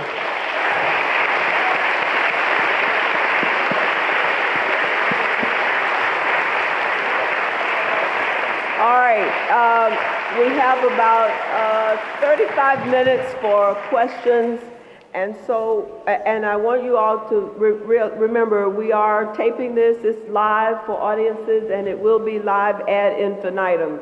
So any of you people who have relatives who might have wanted to hear this. Okay, this is my producer, which is why I asked him, PBS NewsHour, James Blue. If you have people who would like to react, they can react to anything they see in the live transmission that goes on ad infinitum on Facebook, right? Is that what you said? On Facebook. Y'all know about Facebook, right? Okay, so let's have questions, and we have, as I said, about 35 minutes, but that doesn't mean that your question should be 35 minutes long. So please give us your name and your question. My name is Herman Gilbert, and my question is this. Considering that Fox News has leveraged itself into becoming the fourth estate, and this is to the panel in general, do you think that Rupert Murdoch and Fox News has become an existential threat to democracy? Who would like to answer that? I'll start and say no. Why not? Why not? Because it's a network that 3 million people watch at night, 2 million during the day, and it espouses in its opinion shows a conservative view. Their news programs have certainly a different perspective than MSNBC. That to me is not an existential threat to anything. Anybody want to add something quickly to that, or shall we move to the next question? I don't know about existential, but I think it is a threat to democracy because there's one thing to say that you have the protections of the First Amendment as a media organization, but there's another thing to become a propaganda outlet, which is what I think Fox functions as more often than not. And it's fine to say that there is a slant, there's a conservative point of view. I mean, I read the National Review, the Weekly Stand, I read conservatives I'm interested in knowing what they are thinking about. But there's also a point in which we're saying that when studies have shown that Fox viewers are consistently more misinformed than people who don't watch the news at all, then it becomes a question of what exactly is happening here. Well, Jelani, let me just ask you this, because I know a lot of people who are opposed to Fox News, so they listen to MSNBC because they see that as the counter to Fox. Yeah, I think it's wrong. I think it's wrong to say that. Like with MSNBC. I'm just quoting people. I'm sure. Not my Sure, and I mean, I have my own qualms with MSNBC, as you know, post Obama, where they had the unblackening at the network, and then with Tamron Hall, who was replaced by Megyn Kelly, really? And so I think there are lots of questions that you could raise about that network.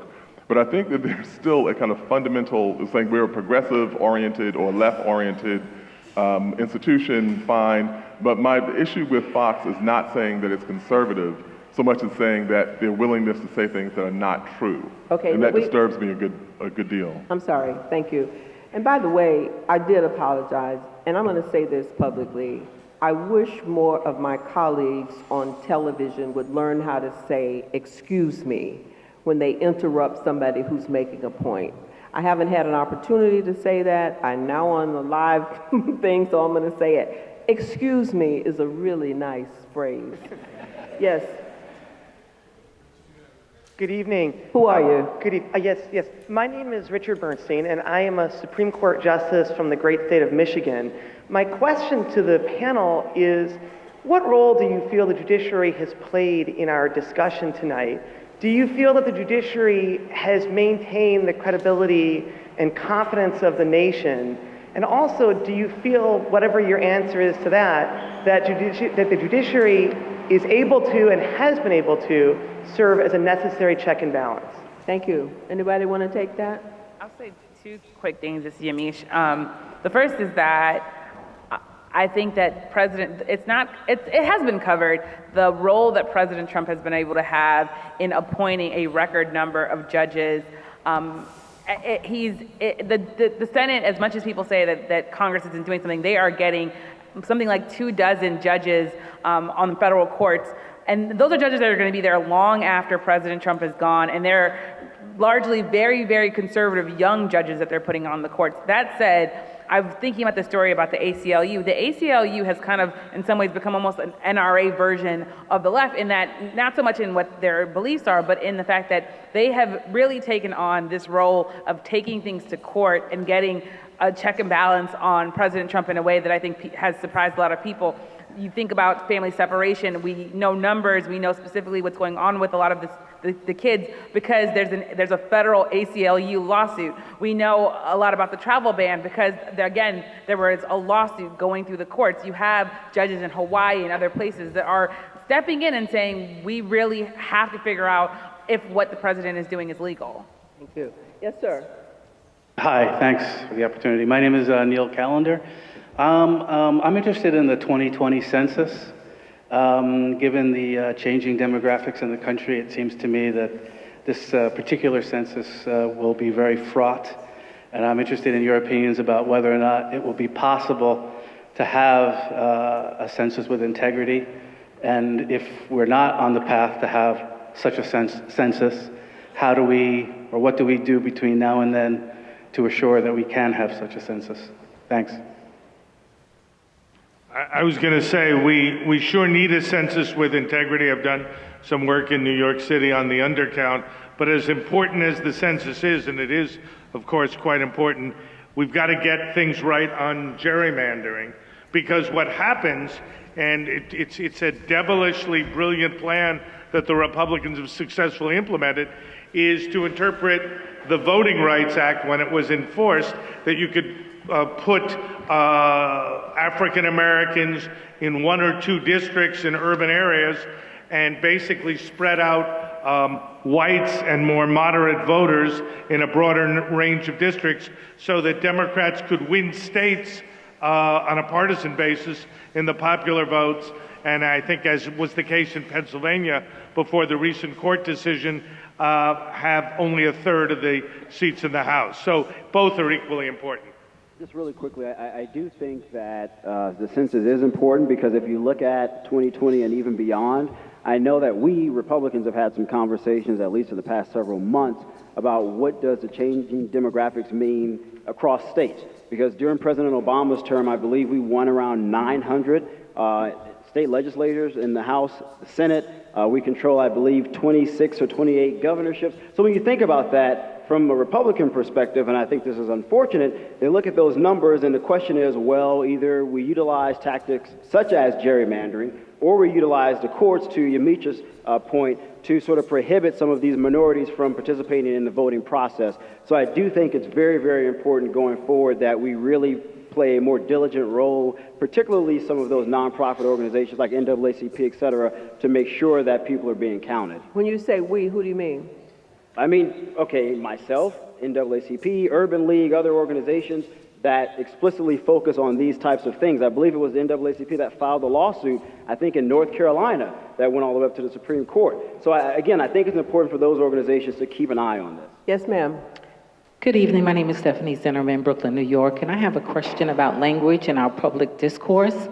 And if we could time travel a little bit at a time when Donald Trump is no longer in office, can you all speak to me about what you hope our public discourse will look like? Right now, in the span of a presidential cycle, we've gone from our president being referred to too professorial to, I don't know what we refer to number 45 as in terms of how he speaks in tweets. What do you hope, or how do you hope that we can repair our public discourse after he's no longer in office? I'll say I hope that our public discourse remains blunt and honest. I'm someone who wants to hear what people have to say very plainly. I think that if after President Trump, we all go back into that thinking that we're in this post-racial society, and even if we even say that phrase again, I think that we will have done the country a disservice. Yeah, Thank you. I think really quickly, just the vulgarity of Trump's, the way in which he expresses himself is almost a metaphor for the politics themselves. Because the P word, which was kind of in the most inflammatory category of vulgarity, and then he says it, and then people have to report it. And so you're hearing it tossed around, the S-hole word, things that we kind of delicately don't say because we're in church, meaning that you cannot quote the President of the United States in church. And say, right, around children, it's like you're seeing him being quoted on CNN, like with the P thing and the S thing, and I'm thinking I'm listening to like a hip hop album because I don't want to throw hip hop under the bus like that. But more realistically about the nature of the discourse, I'm not sure that that's going to change. And the reason I say that is that we're at the front end of this. Trump, this is not entirely embodied by simply Donald Trump. And to the previous question about the census, Trump astutely recognized where this was happening and what was happening, partly because he is from Queens, the same place I'm from. And Queens in Trump's generation, I'll say this really quick, Queens in Trump's generation was the second whitest borough in New York City. Queens in my generation, I'm 23 years younger than him, in my generation, Queens was the most diverse county in the United States. And that demographic change, that flashover of people, it's like 400 languages spoken in Queens, his generation of white Queens residents never got over that. And that kind of resentment is now gone national. So we'd be wrong to tie this particular discourse so exclusively to Donald Trump that the demographics will be with us long after he isn't. Thank you. I'm going to ask our panelists as well as our audience, and you all know me, you know my favorite word, phrase, pithy and brief. Yes. Hi, Steve Spalding from Common Cause. Thanks for this. From Washington, D.C. You touched on structural issues related to extreme gerrymandering in the census, but another one I'd love your views on is the Electoral College. I have to remind myself all the time, President Trump lost by 3 million votes, the national popular vote, the past 2 out of the past 5 presidential elections. The keys of the Oval Office have gone to the loser of the popular vote. What are your views on that? Can we fix it? Why don't you take that? Professor. Really quickly, I do understand the concern of many people. We saw this with George W. Bush, where I think a significant portion of the country feels, okay, this guy did not win the popular vote. They should not have been elected. But I think the Electoral College exists for a reason. Hillary Clinton, in my perspective, did not play a smart strategic ground game. We know the Washington Post just released some data, I believe a week ago, that stated the reason Donald Trump won was not because he received more votes than Hillary Clinton, obviously. It was because there was a significant portion of people who stayed home. People just literally stayed home. They did not come out and vote. So I would argue I think the Electoral College is fine. I think if the other side wants to do better going into 2020, choose a better candidate and really work on your targeting and outreach. Is there any chance of getting rid of the Electoral College? I don't think so. Yeah, I mean, that would be my reaction. I don't think we're likely to have the sort of 36 state vote to ever get rid of it. So and it's not that we should retain it. I don't think it has any virtues that I can discern. But I would agree with Shermichael that the answer is to have a good ground game so that you don't make the mistake of being the Democrat who doesn't get enough votes in Detroit, Philadelphia, and Milwaukee, and let a guy who shouldn't be president get to the White House. Very quickly, Jelani. So you do not have to have 36 states to overturn the Electoral College. There's a movement right now that 11 states have signed on to, which is to essentially hold their electoral votes in escrow and then award them to the winner of the popular vote. And these 11 states have decided that this compact will kick in when they have enough states to be the equivalent of 270 electoral votes. Connecticut just signed on to it. If you want to know more about it, there's a website called Make Every Vote Count. And that is the movement to get around the arduous process of a constitutional amendment. But that'll be interesting. Sounds like Bush v. Gore 2000, and we know where the Supreme Court's coming down on that these days. Right. All right, we have a question over here. Yes, Henry Butler, Brooklyn, New York. This question is for Brother Shermichael. Past several years, Republican state legislations have been passing laws to suppress the black vote. How come we haven't heard black Republicans speak out against that? And also, now, what is the attraction for African Americans to Trump's Republican Party? And before we say the economy, remember, this is President Obama's economy. Well, I mean, look, as long as I've been a Republican, I've always articulated, I think, an urgency for the Republican Party to not just reach out to African Americans, but Hispanic Americans, Asian Americans. I think that's important because, again, the numbers just aren't on our side. I've worked on a dozen campaigns, and the first thing you start looking at is the demographic trends. And if you realize that a significant portion of your votes are coming from a group of people that are starting to decrease in number, particularly white men, that is problematic. As it relates to the Trump administration, I understand why most black people don't want to vote Republican. And it's interesting, there was a survey that was taken back in 2012 that showed 47% of African Americans identify as liberal, philosophically speaking, and 45% identify as conservative.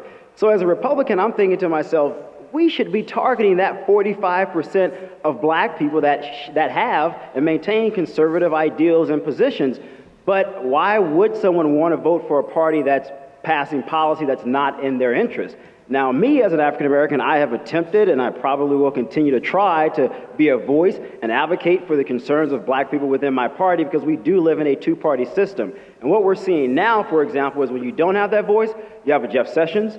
When you don't have that voice, you have a Donald Trump. And so I think more black Republicans have to be conscious of the issues that impact our community and be a voice for those issues when they're at the table and not just merely there to be a face. I'm going to come to you in a minute, but I want to follow up because I want to ask Doug Schoen about the changes taking place in the Democratic Party, because we just saw a young Latina win in New York, and we see a move across the country to get a younger generation because they're frustrated with all due respect to my dear friend, Congresswoman Norton, they're frustrated with what they're seeing in the Democratic Party. Do you have a comment on that? Sure. Look, if you're trying to win back the Trump vote in the Midwest, this movement is not going to be helpful for the Democratic Party.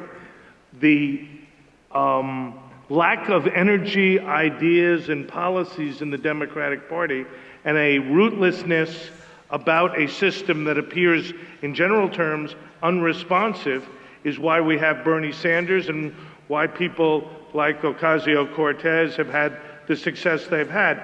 So to me, it's a mixed result. I think I want to win the House. I want to have a black speaker. I would like Nancy Pelosi to go out to her just political reward. I'd love Jim Clyburn to be speaker, but I think if we create a new symbol that can be used in identity politics by the Republicans, that's not going to be helpful. And I really believe that moderate, left-wing, centrist, inclusive policies is the best way for the Democratic Party to go in national elections. All right, may I have your question? Hi, yes. Janet Bazil, Palos Verdes, California. This is a question for Yamiche. Yamiche, considering the difficulty that is going on the San Diego border with the Haitians in particular, why is it that the news is not covering the crisis of Haitians having walked all the way up to San Diego from Brazil? During the Obama administration, they were given amnesty, and now they are stuck on the California border, and it's never covered on the news. And these are parents who have been separated, families who have been separated, and Haitians who are living over in Tijuana, Mexico. And a few of them who get to the United States are put in for-profit prisons. So can you address that and let me know why this is not being covered on the news?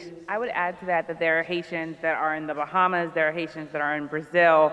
It's a population that has spread out across the globe because there are some dire circumstances that people are fleeing. So it's not just there. I think that there is some coverage. I mean, I have some Haitian American colleagues like Jacqueline Charles at the Miami Herald who do a stellar job of covering that. But I will say that I think one of the geniuses, if that's the best way to put it, of President Trump is that he's in some ways overwhelmed the media.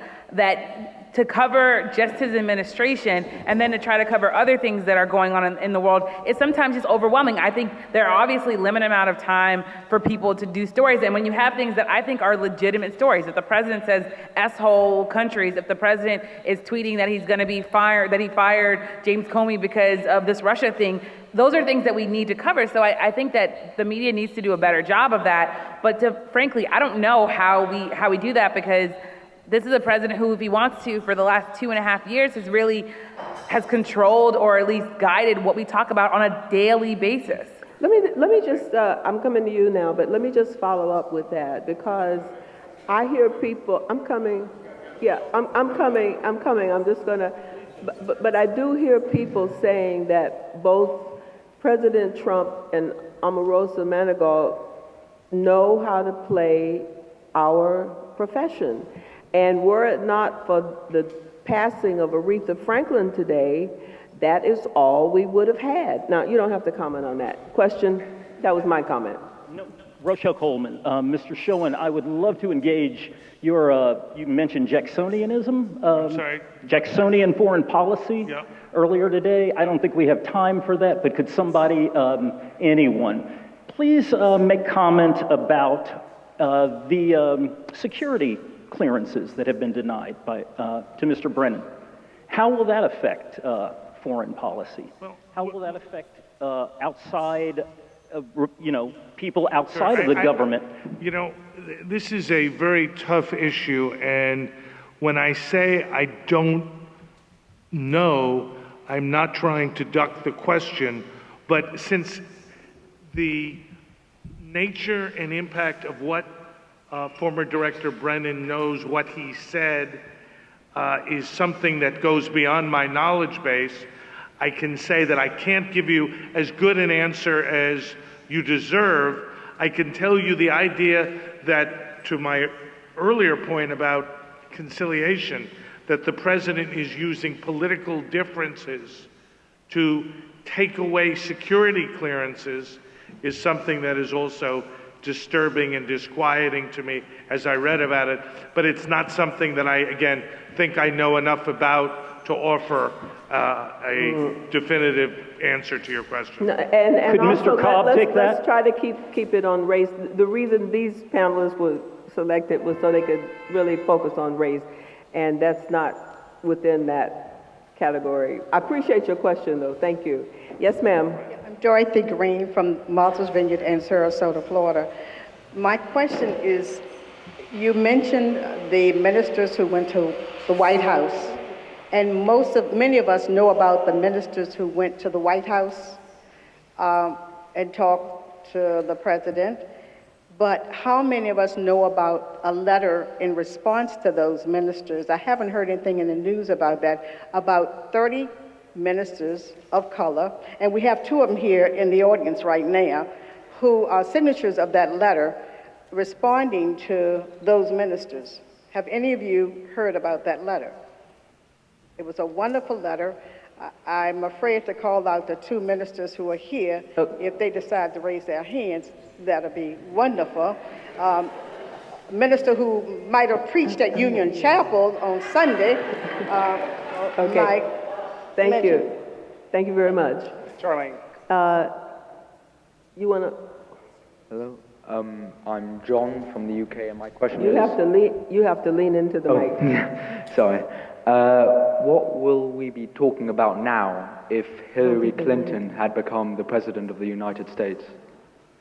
Emails. What would we be talking about?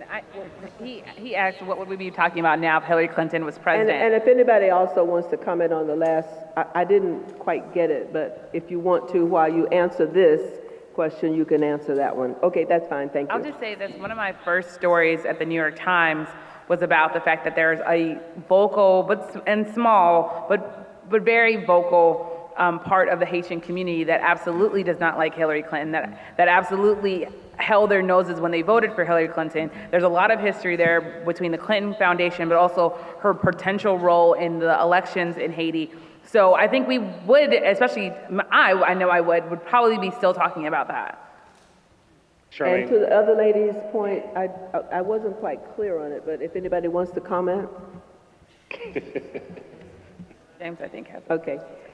Then we have to go over here. Okay, so we have a question from Facebook. It's from Gail Taylor, and her question to the panelists is, what does moderate left wing look like? And I think the question is more, what would that mean politically? Like, what is successful moderate left wing politics? It's a good question, but I would say it is a set of targeted policies that are designed to level the playing field, to offer opportunity to those who are disadvantaged in a way that involves using the best of our capitalist system to spread opportunity educationally, in terms of employment, and in terms of healthcare. We can debate about what those policies would be. To me, as somebody who would associate myself with that view, there is no debate to me if all we do is go back and forth making attacks and counterattacks and trying to determine who is most racist, most divisive, most polarizing, and most hateful. Okay, Shermichael wanted to speak. I just think for Democrats, there has to be a legitimate concern about this new theory or idea of democratic socialism. And as a Republican, I have to tell you, if Democrats do adapt that more, as we saw with Bernie Sanders and Alexandria Cortez, every single candidate they endorsed lost, every last one of them. And if Democrats are foolish enough to continue on that path, then I will tell you Republicans will continue to win. But okay, quickly to Shermichael, like, most of Trump's people have lost too. It's not like there's a kind of like golden ticket of the people he's been endorsing, or rather people who've been trying to emulate the Trump formula have not fared well either. And to the point about arguing over who's more racist and the kind of identity politics, look, on the policy part of this, that's exactly what Obama was trying to do with the Affordable Care Act. And they turned it into socialism, Kenyan communism, whatever kind of, the point is we cannot pretend that race doesn't exist as an axis of American politics.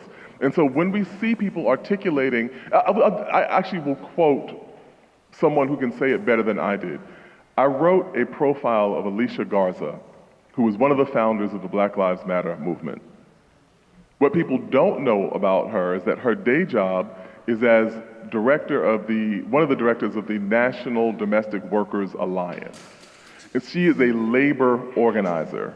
She is, at her core, interested in the bread and butter issues of how people feed their families, how they get a livable wage, so on and so forth. And she said in the midst of this interview, that people think that when we say Black Lives Matter, it is somehow or another departing from this narrative about the working class and who's being exploited. And she said, in fact, we are actually in that same tradition. When we say Black Lives Matter, we are simply organizing people who are on the bottom, the same way that the labor movement in the United States in the 1930s was. This kind of mythic Archie Bunker archetype of what the American working class is outdated. And moreover, people have specifically responded when we have movements that attempt to create policy around these bread and butter issues. They have stumbled on matters of race again and again and again. Look at the history of the New Deal. That's why 30 years later, Lyndon Johnson was trying to have the Great Society. That's why when Obama tried to have the Affordable Care Act, something that would have benefited far more white people than black people, it was nonetheless rejected. And to the point about the idea that Professor Gates brought up at the beginning about Reconstruction, that is exactly what Du Bois said happened then. When those black legislators created the infrastructure for public education in the South, and then the white bourbon, quote-unquote, redeemers rose up, they said we would rather not have education than have public education if it's going to be provided to us by Negroes. We have to be very clear about how we got into this position if we want to actually find a way out of it. Okay, thank you. I'm going to take these last three questions, and then I'm going to ask the panel to very quickly say anything else they want to say. Yes, ma'am. My name is Taya Grays, and I'm also from Queens. Oh, cool. Okay. One of the powerful things about MLK that I think we more greatly appreciate now than probably ever before was that he was able to mobilize people. Now, granted, there was division, and there were some people who thought that the tactics that he took were not the appropriate ones, that we should wait, we should do certain things rather than being proactive. But your question? I'm getting to it. But it organized people. And so my question is, what do we do now? I've been to a lot of these conversations. I've been on social media, and I've seen lots of people upset. We're all upset. We're frustrated. But what do we do? So if the panelists could identify one thing that they think we should do. Right. Can I get Professor Bobo to answer that? The very first thing is to register, and the second thing is to vote in November, because if we don't see a change in who controls the House of Representatives in 2018, we are in for a world of hurt and a scenario in which it's all too easy for someone who troubles us greatly to get reelected. But I want to ask anybody. It's a practical political issue that's got to be resolved now. Yeah, but what should the message be?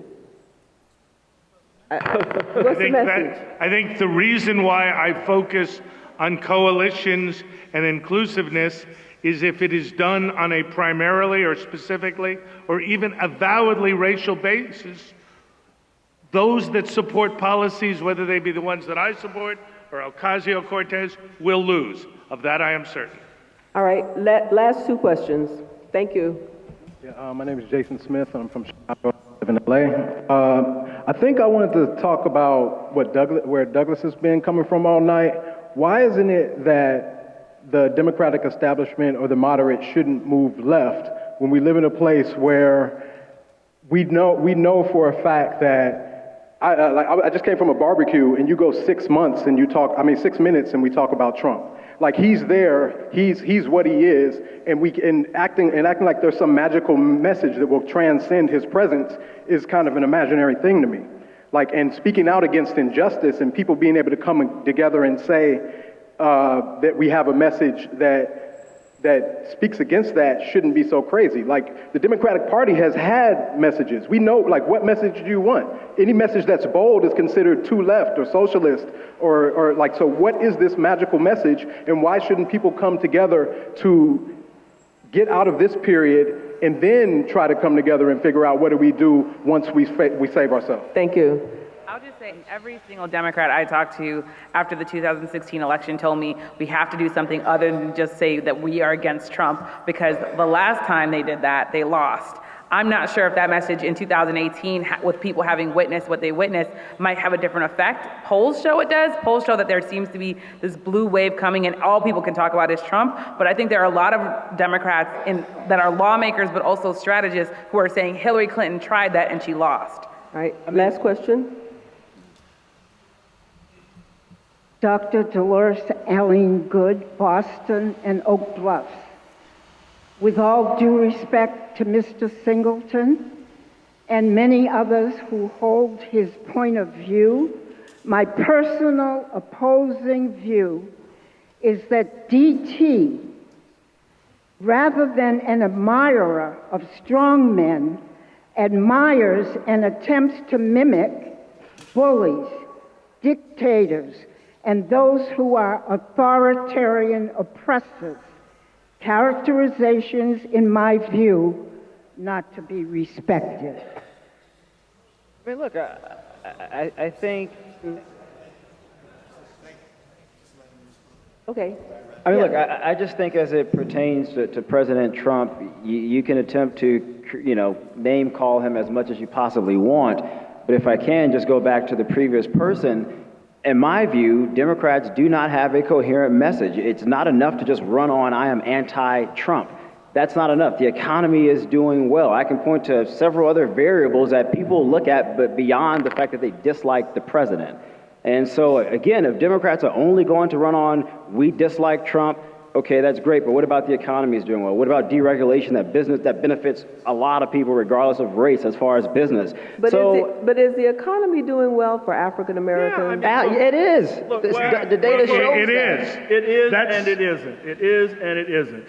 Employment rates are lower, but as we all know, wages for those at the bottom in terms of their purchasing power have been stagnating or declining. The amount of income and wealth directed to the top 1% is now extraordinary, made much worse by this absurd tax cut recently passed, and that we will pay the price for it in terms of this phenomenal deficit that Republicans have now created, and the sense of frustration as the safety net phrase, as health care coverage prospects are reduced, as the retreat from investment in public education continues, as deregulation pollutes our airs, as withdrawal from the Paris Accord turns this into, I don't know, something well beyond a Pentecostal church, Jelani, there are a series of real consequences to all of these actions he's taken. And lower unemployment does not mean that quickly, there was a period in the post-World War II era where our economy grew very robustly, yet inequality between the top and the bottom actually narrowed. There was a shrinking gap between the well-to-do and those at the bottom. We have a radically opposite dynamic to our economy now, where people at the bottom are falling further behind, even as they've got more McJobs. Thank you. Listen, we're not going to be able to argue that one. We've got about 30 seconds left. Give me one sentence from each of you about the way forward, and then I have a closing remark. One sentence from each. Yeah, sentence. The answer to the gentleman's question about what a moderate liberal program would look like, I tried to answer, but Professor Bobo did a lot better job than I did, and I would associate myself with his worldview because it will benefit whites, blacks, and all people who are at the bottom of the economic ladder, including a disproportionate number of people who voted for Donald Trump. Thank you. One sentence and make it a little bit briefer. Shermichael? I think really quickly, communication is very, very important. I mean, as a political strategist, you would be surprised by how important words matter. W.B. Du Bois said that the United States will destroy ignorance, or ignorance will destroy the United States, and I'm very much concerned that it looks like ignorance may be ahead on the scorecards.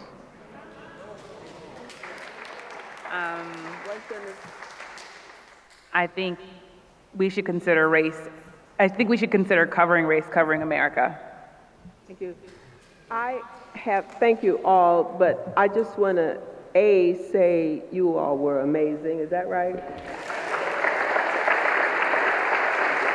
I've never had a panel where we had such amazing subtleties. but I have a stack of papers this high that I collected to prepare for this panel. But there's one that I want to, that has stood out for me that I'd like to leave you with, and in a way it echoes something that's been said on this panel. This is a op-ed piece that was written by Sarah Smosh from Wichita, Kansas. And her last paragraph in the op-ed piece in the hated New York Times was to find, it says, the truth about Trump country, that was the headline. To find a more accurate vision of these United States, we must resist pat narratives about any group. The greatest con of 2016 was not persuading a white laborer to vote for a nasty billionaire with soft funds. Rather, it was persuading a watchdog press to cast every working class American in the same mold. The resulting national conversation, which seeks to rename my home, Sarah Smosh, Trump Company, elevates a white supremacist agenda by undermining resistance and solidarity where it is most urgent and brave. I thought that was actually wonderful. Thank you all.